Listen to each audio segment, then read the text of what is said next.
Hi everyone, Jennifer here from My Purpley Life. Today I'm going to teach you how to stamp with these wonderful stamps from Sweet Stamp Shop. Here's a few examples of how I've used these stamps in my planner. The first planner I use is an Erin Condren Life Planner. Another example I have is in my monthly calendar.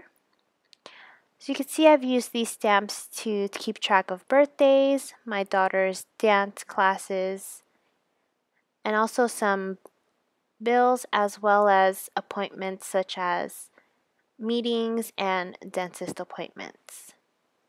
Sweet Stamp Shop has a great variety of stamps just for planners, from work to fitness, even household and chores. They work well with any type of planner.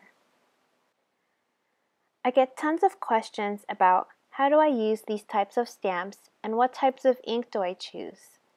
Some of you may be new to stamping or have tried it and are having difficulty getting it to look right. So I'm going to teach you the basics of stamping. Let's get started.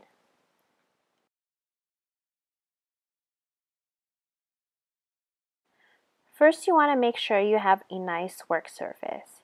You're going to stamp on a smooth, hard table or countertop. And you want to use a non-stick craft sheet or a craft mat. You can even use a piece of paper underneath your work to protect your table.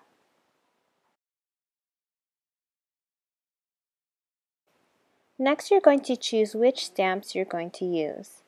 I love this stamp set right here. It's called Plan to Eat because I use it to keep track of my meals, such as my dinner, my lunch, and I love this cook stamp to keep track of when I actually cook my meals. This is a hydrate stamp to help me keep track of my water intake, and I love that this set also has some grocery stamps so that it helps me plan out when I go grocery shopping.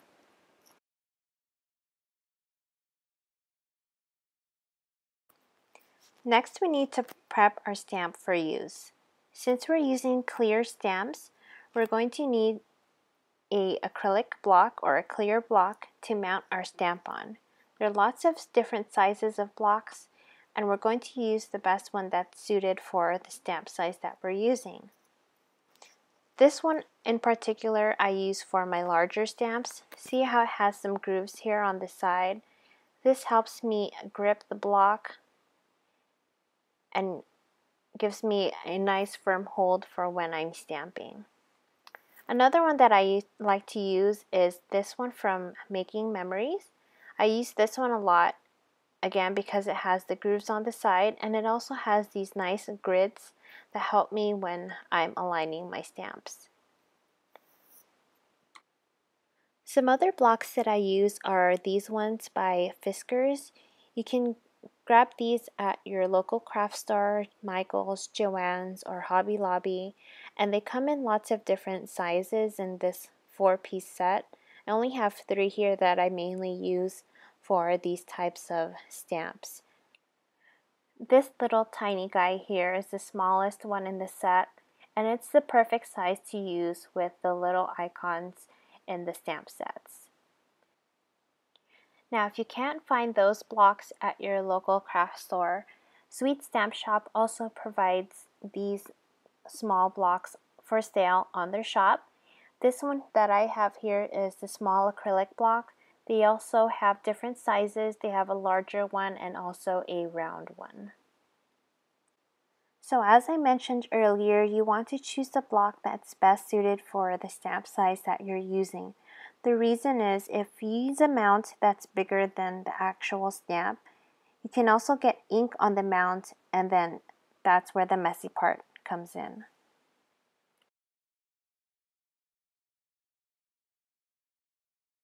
So next I want to talk to you guys about ink pads. The inks that I found work best in paper planners are pigment inks and chalk inks. The 2 types of ink pads that I have here are by Avery Elle and Mama Elephant, and those are the brands that I've been loving lately. I love using pigment inks because their colors tend to be more bright and vibrant. Another ink pad that I use is this oil-based pigment ink by VersaFine Onyx Black. I found that this ink pad creates very detailed images of your stamps. Now the reason why pigment inks work better is because they dry on top of the paper. It doesn't soak into the paper like dye ink does. It's also important to note that pigment ink takes a while to dry. So if you're not careful, this can cause smearing. So make sure to wait a little bit and let it dry. Another pigment ink brand that you may have seen is this by Colorbox and this by Versacolor. Now the great thing about these Versacolor ink pads is that they're really small and you can get a bunch of different colors for the same price as this really big ink pad.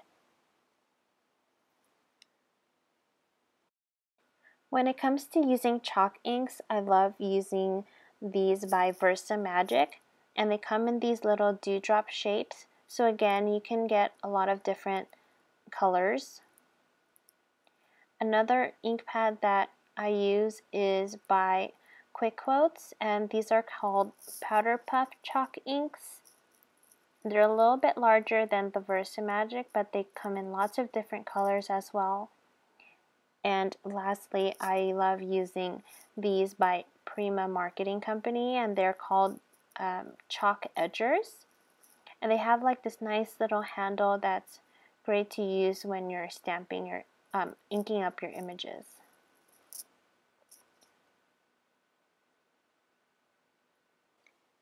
Just like pigment inks, these chalk inks take some time to dry, so you really want to make sure you allow time to let these inks set before you mess around with your project.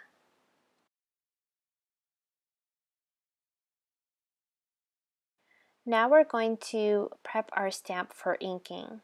I'm going to peel off this little plastic sheet that's protecting the stamp and then peel off the stamp that I want. So you can see they're really small and they're tiny. Now there's two sides to this stamp. There's the flat side and then the raised side where you'll actually be placing the ink. You want to place the mount on the flat side. So I'm going to take my acrylic block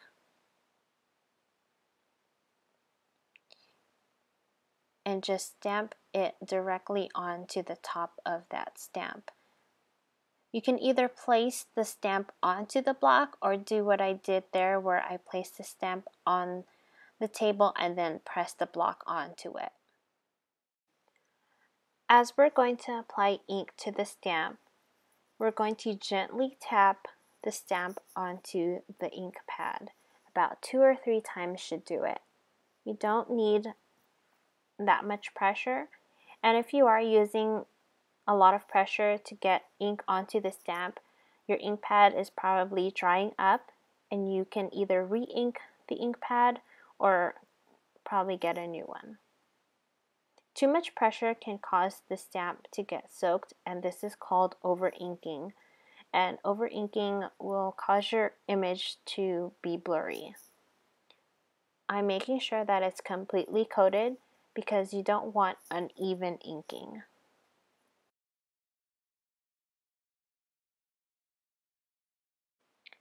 Using your fingertips, you want to hold the block firmly on all 4 corners. Here I'm using my thumb and my middle finger, and then I'm going to use my 2 index fingers right in the bottom to press down in the middle.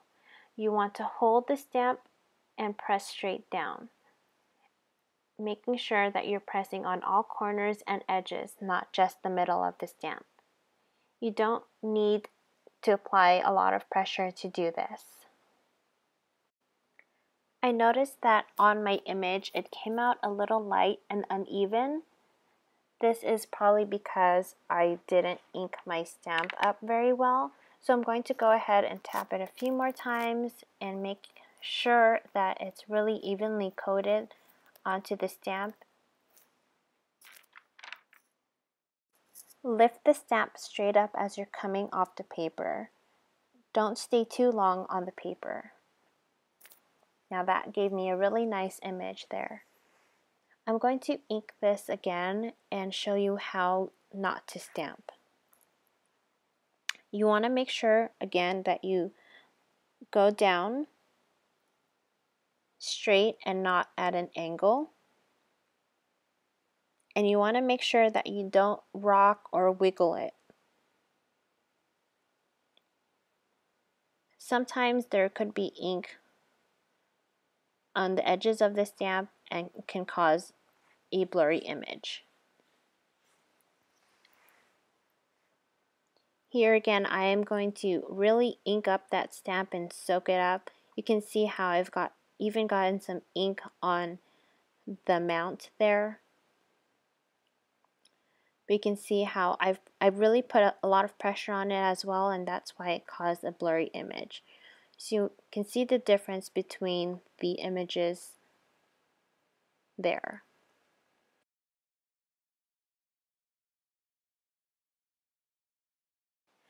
You really need to practice with your stamps. I'm going to do some practicing with this VersaFine Onyx Black ink just to show you guys that not all stamps are the same. I'm going to be using a couple of these word stamps. Some stamps may require more or less ink, and some stamps need more pressure on one side than the other. It's always important to test out your stamps before using them on your actual project. Again, I'm holding the stamp firmly on all four corners and then pressing straight down the middle.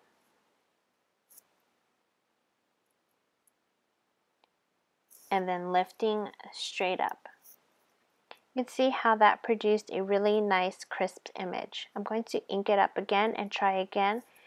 And this time it seemed that I used too much pressure.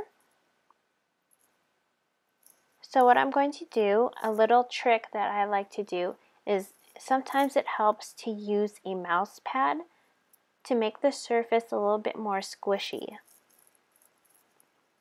You can get any mouse pad from any office supply store. This just creates a cushion for the stamp. So let's try that again. Just look at how this stamped image came out. It came out really nice and detailed. It's really important that you do practice with your stamps. You need to adjust your technique depending on the type of stamp that you're using.